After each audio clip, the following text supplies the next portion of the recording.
Today I want to share something with you guys that I think has made me a better prepper and a better survivalist. And this is really something that I just started doing about a week ago, but I feel that it's big enough to share on the channel. And what it is it's getting out and pulling the trigger every single day. Now, I know some of you guys right now are like, I don't live in a place like you, E and the F. I can't just walk outside naked with a beer in one hand, a blunt in my mouth, and just freaking start shooting, right? I get that. I totally understand it. I'm not saying that you need to pull a trigger and have it go bang every single day. I'm just saying that you need to pull the trigger every single day. So, yes, practicing dry firing. And that's mostly what we're going to talk about because just like you guys, man, I'm not rich. I'm not rolling in dough. So for me to go out and shoot a whole bunch every single day just doesn't make good financial sense for me. I am actually dry firing every day and putting a small number of rounds downrange every day as well. You guys can see that on the table here, I've got a variety of handguns that I've been doing this with. I'm not doing long guns right now, although I could do like a Ruger 1022 or something like that. I had some pretty major surgery done recently, still healing up from it. I thought it was 6 inches of incision. Turns out it was 10 and a half. So, I kind of have to be bitten by a great white shark for it to have been worse. I'm getting there though. I'm slowly healing up. But in the meantime, I'm bored out of my fucking mind, man. So I'm like, what can I do other than sit on my ass in the house that's going to, turn into something better for me. It's going to improve me down the road. And so this is one of the things that I chose to do. And why? We should talk about that, right? Why did I pick this? Well, guys, shooting is a perishable skill. If you don't do it, you start to suck at it. A perfect example of this was when I went out to the Rubicon with my wife and her brother, and we were out there, and he used to be a really good shooter, but he got behind her 44 mag and my 45 Colt here, and we shooting big ass, giant ass groups. And at first, I know that he was thinking it was the gun, but as soon as I stepped up behind him and was putting small groups on that, we were shooting it like a round, like a cut round, and put some paper plates on it and stuff like that. Actually, we didn't even put paper plates on it, just shooting it around that someone had left out there for firewood. Well, he started to see it was him, that his skill was going to the toilet. And when it comes to being a prepper and a survivalist, obviously marksmanship skills are important. They're very likely to be a part of the 80-20 for you, especially depending on where you live and what your situation is and what your plans are, like how are you going to deal with shit hit the fan. I've been talking with some of my patrons lately, Gasper, and Gasper, I'm going to do a video that breaks this down even more about when to bug out. Like when, I'm going to try and define it more for you. I'm going to do a video on YouTube, so I've been taking notes. I've been thinking about it a lot. But definitely this skill is going to be important to the massive majority of us, unless you live way out in the freaking boonies, you know what I'm saying? You live way out in a place like me. Like, I might not see anybody in shit hit the fan other than the people that are already here. That said, I'm still practicing the skill. And the 80-20 of it, what's the 80-20, right? That's that 20% of what we do produces 80% of the results. And so here's the thing, guys, because I did a video on using the 80-20 to your advantage, but let's talk about it real quick about how it applies to firearms use, okay? What's the 20% of training with firearms that's going to produce you 80% of the results? Well, one of those things is dry firing for sure, especially when it comes to the cost of it. And another one of the things is just focusing on the fundamentals. You don't have to get super high speed and do all kinds of crazy stuff and room clearing and all this shit, although that's not a bad skill set to have. Okay, I know because I have it, and I never intend on using it in SHTF, but if I need it, it's there. And I do knock the dust off of it here and there. But really, guys, fundamentals of marksmanship and getting trigger time. That's what we're talking about. That is the 80-20 of being proficient with firearms. So here's what I've done. Let me just kind of break it down for you guys. I have a couple of single action revolvers I've been doing this with. I've got my my Ruger Old Vaquero. I've got my Ruger Single 6 and 22 long rifle, and this is usually what I'm shooting if I'm putting rounds down range because it's affordable.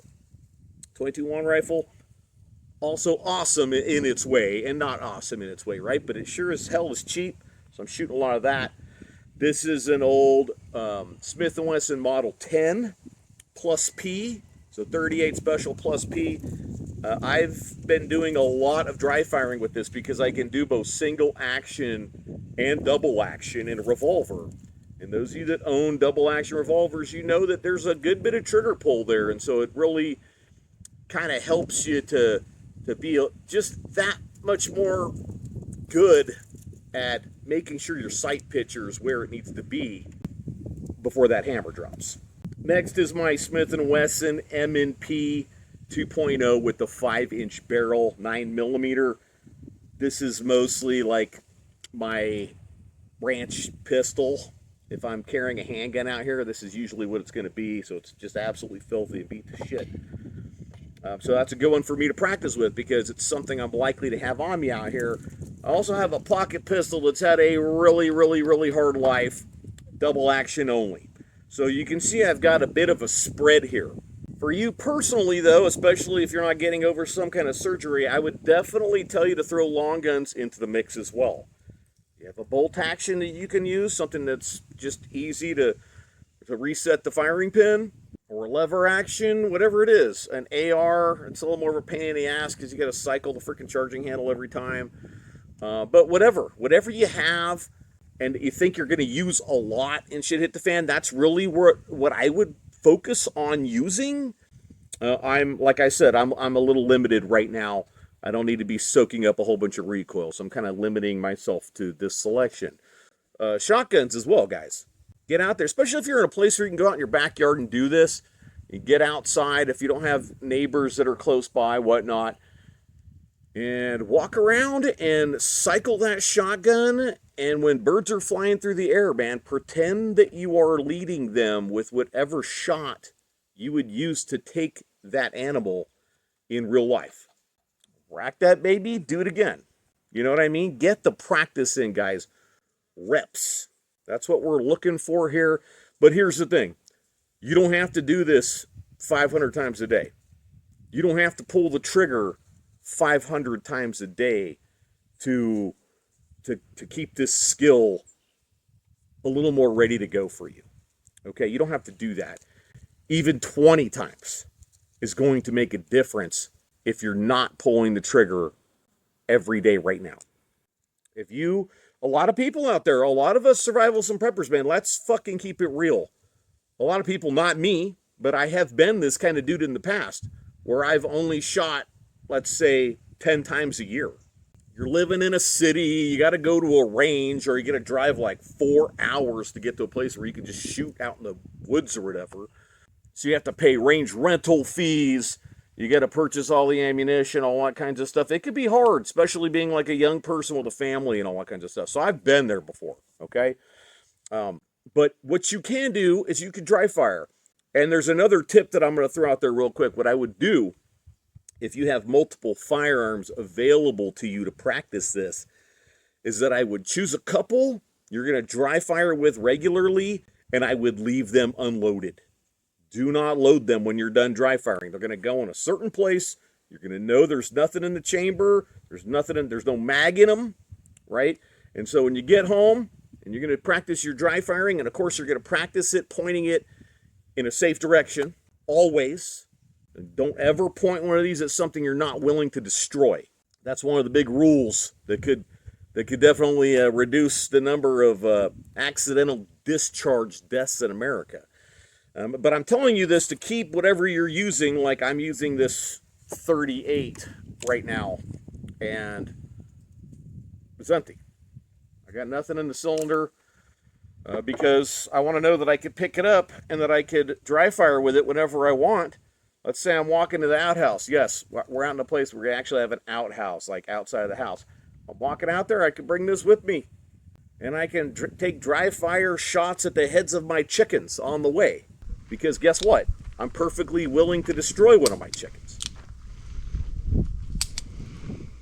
I'm perfectly willing to destroy some of the apples and pears on the trees in the orchard right now.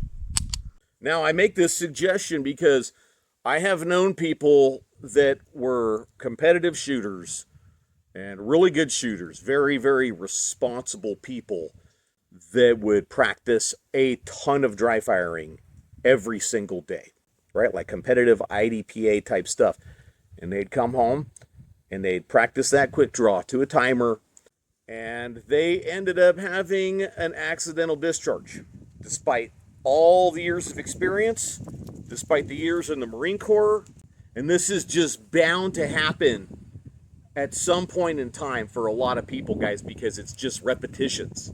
You're putting in the repetitions, and at some point in time, all you need to do is make a little bit of a mistake. All you need to do is be distracted for a moment, and all of a sudden you've got a loaded round in your chamber when you didn't expect to have one, and you put a hole in your chimney. You know what I mean? So let's make sure that doesn't happen. So whatever you're practicing with, make sure you keep it unloaded. I think we're going to wrap it right there, guys. Pretty simple. But I want to challenge you to make sure that you're getting in at least 20 dry fire trigger pulls every single day of the week. Not hard to do, guys. 20's not hard, right? You could come home from a busy day at work. You got to change. You go out to dinner with some friends or family or whatever. You get home. You've had a few drinks. You and the old lady are getting frisky. I guarantee you can fit it in there somewhere. And probably don't fit it in after dinner and drinks. You know what I'm saying? Fit it in when you get home from work. Take the gun in the bathroom with you. Point it at an exterior wall. Obviously check it. Make sure it's unloaded. And get your dry fire practice. That's it, dudes. Make sure you like the video. Share it. Subscribe to the channel if you're not with us right now. We got a lot more coming. It's hard for me to get away from the house really right now with what I got going on, but soon I'll be back to that. I got a lot of plans for some awesome videos. Dudes, check out my Patreon in the description below. I have 54 info dump videos on there, and that's the only place you can get them. They're anywhere from like in the low 20s minutes long to an hour and 15 plus minutes. Okay, so lots of content on there. Check it out. Help support the channel. And that's it, guys. Keep getting ready, man. I'll see y'all in the next one.